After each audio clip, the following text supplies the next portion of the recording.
Now, that's it for our main topics. So just really quick things at the end that I just want to throw out there for people.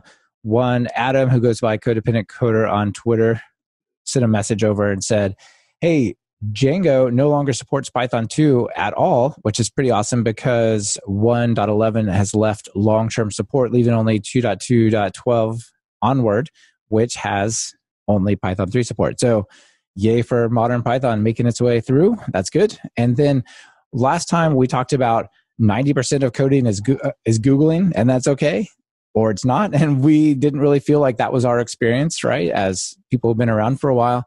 But I got to tell you, this last week, I've been doing nothing but pandas, Altair visualization, Jupyter Notebook, and graphics because I'm building like a whole set of dashboards for like the Talk Python courses and whatnot. And like basically like the dashboards that I should have built a while ago. I Googled a whole lot. Yeah. But that's the thing. It was like a 2 or 3 day blip of like, wow, I'm Googling like 25, 30% of my time because I don't know anything about these things. And how do I get this thing to line up with that bar? But now I'm back to just kind of mostly not doing that anymore, even after a few days. So I think generally what we said is true, but I do think there's like these blips of like, wow, I'm diving into something new. It's like mad search scrambling, but then I'm back to sort of using like more memory coding. I don't know what you call not Google coding. Yeah. Well, you gotta understand what you're doing, and that means you can't just Google for examples and copy and paste them in, because then you combine the examples and you have no idea what you're doing, and of course it doesn't work.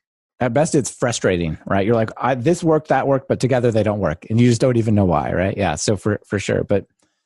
Yeah. So anyway, it's, I don't know, a follow up on our conversation last week, Brian. What do you got to throw out there for everyone? I'm going to say this on this show just to make sure I do it. There's like 3 days left for me to record. Yeah, this is like forcing yourself to commit to it. So you're going to definitely. Do it. So okay. PyCon Talk, I really do want to get it online. It's important stuff.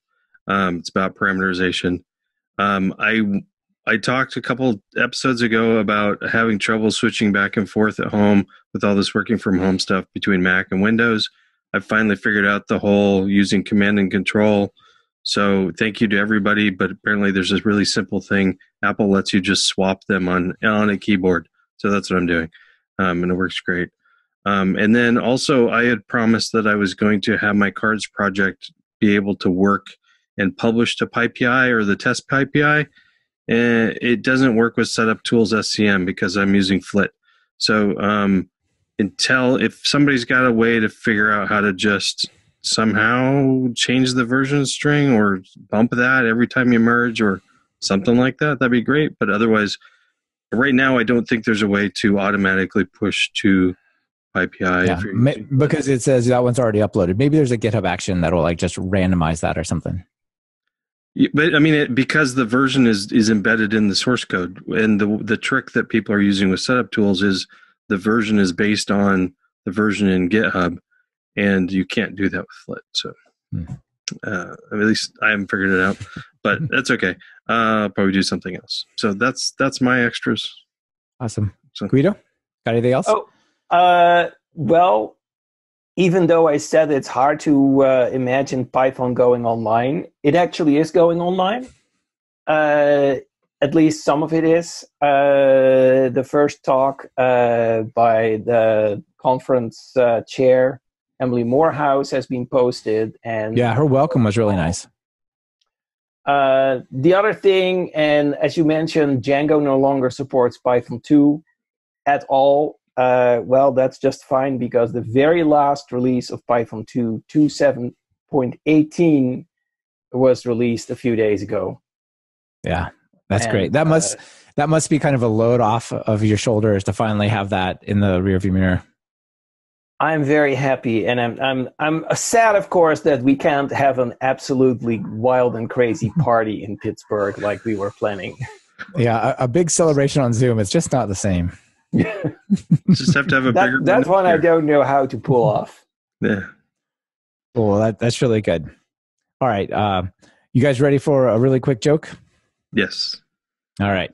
So here's a quick joke sent to us by Derek Chambers, and I think he may have even made this up for us. And this goes back to the sub interpreters and the multiple guilds and all that. So you guys know how you can borrow money concurrently with async IOUs.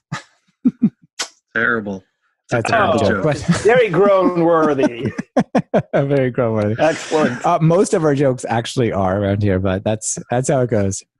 Yeah, and keep them coming. Keep sending us your bad jokes. Yeah.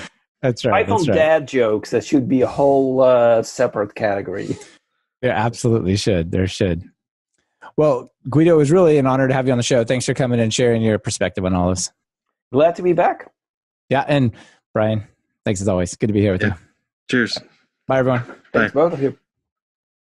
Thank you for watching this segment of the Python Bytes podcast. This video was made during the recording of the full episode. Visit pythonbytes.fm and get the whole story. Subscribe to the podcast and get the entire episode delivered to your phone. Please support our work by taking one of the courses at pythonbytes.fm/courses or learning PyTest with Brian's book at pythonbytes.fm/PyTest. Finally, visit our sponsor shown on the screen here. Visit the link on the screen and get the special offer for Python Bytes and YouTube listeners. Thanks, and have a great rest of your day.